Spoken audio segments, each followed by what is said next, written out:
Doctor Smita Mishra, प्राचार्य, BSR government arts college Alwar, class BA part 1, section F, subject इतिहास। Topic आपका मौर्य काल चल रहा है, जिसमें हमने मौर्य काल की विशेषताओं को, उसके साक्ष्यों को पार्ट 1 एंड पार्ट 2 में पढ़ा। आज हम पार्ट 3 ले रहे हैं, चंद्रगुप्त मौर्य से संबंधित, जो 322 ईसा पूर्व से 298 ईसा पूर्व तक रहा, जो मौर्य साम्राज्य का संस्थापक भी कहलाता है। तो ये तो इसका एक थोड़ा सा पृष्ठभूमि हुई। अब आता है, हम सीधे चंद्रगुप्त पर आ रहे हैं। चंद्रगुप्त मौर्य की जो गणना है विद्यार्थियों, महानतम शासकों में की जाती है। अगर मैं यहाँ पर डॉक्टर राधा कुमुद मुखर्जी की पुस्तक चंद्रगुप्त मौर्य और उसका काल का उल्लेख करूं, तो उनके अनुसार चंद्रगुप्त की महानता कई बातों में अद्वितीय थी।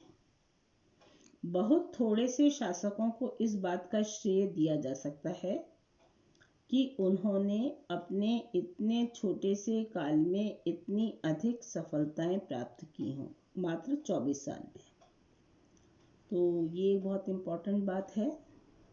अब आता है कि ये चंद्रगुप्त था कौन। इसके अगर हम प्रारंभिक जीवन को जानने की कोशिश करें तो इसकी हमें बहुत विद्यार्थियों को विशेष जानकारी नहीं है। पहली बार बौद्ध साहित्य में मौर्यों के क्षत्रिय होने का स्पष्ट रूप से उल्लेख किया गया है। उसके जन्म से कहीं ऐतिहासिक प्रमाण मौजूद नहीं है। यूनानी जो साक्ष्य हैं, साधन हैं 326 से 325 ईसा पूर्व के, ये बताते हैं कि चंद्रगुप्त जो युवक था उसके बारे में हमें कुछ बताते हैं।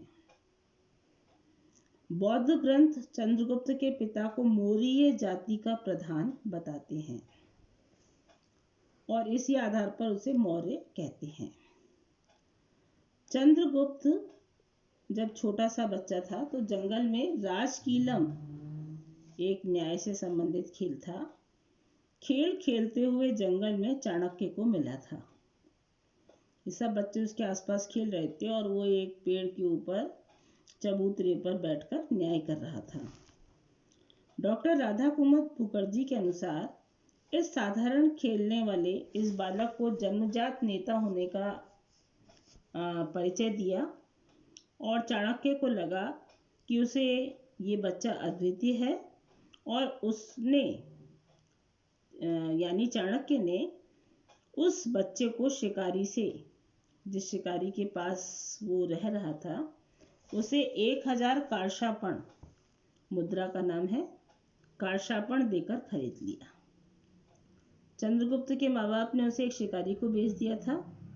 ये जंगल में चरवाहा का काम करता था, जहाँ पर इसकी मुलाकात चाणक्य से हुई और चाणक्य ने उसे 1000 कार्षापण देकर खरीद लिया था।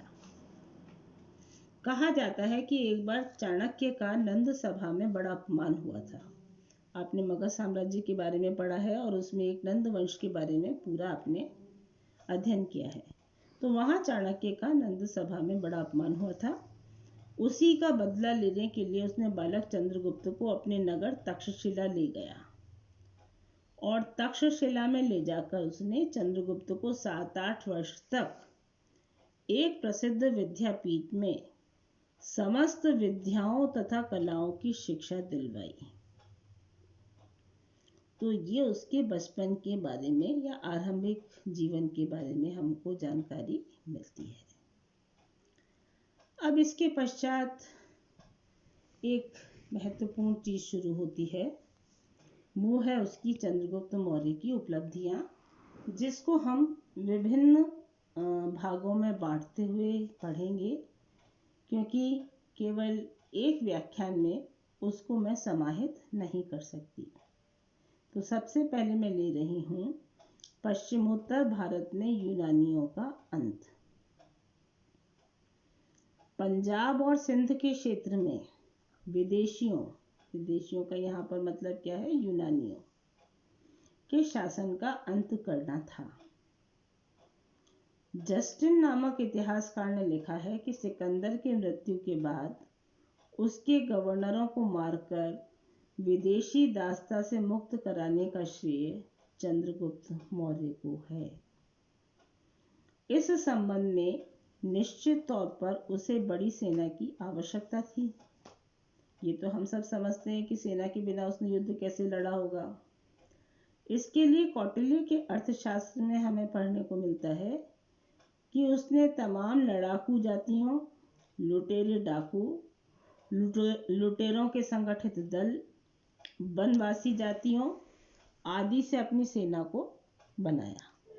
उसके पास तो कोई ऐसी सेना थी नहीं, मगध साम्राज्य चल रहा था, नंदवंश चल रहा था, तो उसने इन सब का उपयोग अपनी सेना में किया। जैन ग्रंथ परिशिष्ट पर्वन में उल्लेख आया है कि चाणक्य ने एक काम और किया कि हिवतकूट गया वो, और हिवतकूट जाकर वहां के राजा प्रवर्तक से मैत्री की, जिसका लाभ आगे चलकर चंद्रगुप्त को मिला। तो एक और वो युद्ध लड़ रहा है, दूसरी ओर वो अपनी डिप्लोमेसी से अपने मित्र भी बना रहा है। तो एक तो ये चीज़ थी।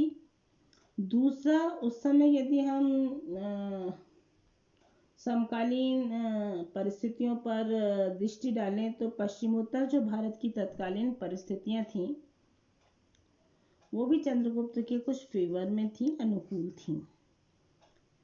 जैसे नंद वंश के जो लास्ट के शासक थे, घननंद वगैरह, इन शासकों के प्रति जनता में अब गहरा असंतोष हो गया था, क्योंकि ये विलासी हो गए थे और विलासी होने के साथ साथ इन्होंने कर बहुत ज़्यादा लगा दिए थे जनता पर।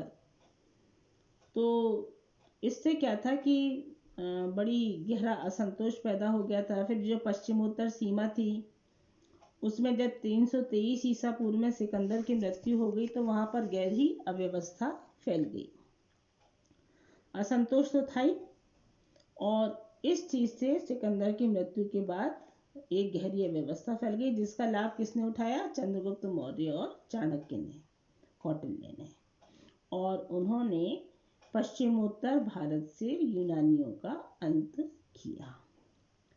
तो यही मैं इसको विराम देती हूँ और आपका असाइनमेंट है चंद्रगुप्त मौर्य के प्रारंभिक जीवन पर प्रकाश डालते हुए उसकी पश्चिमोत्तर भारत की विजय पर विचार व्यक्त करें।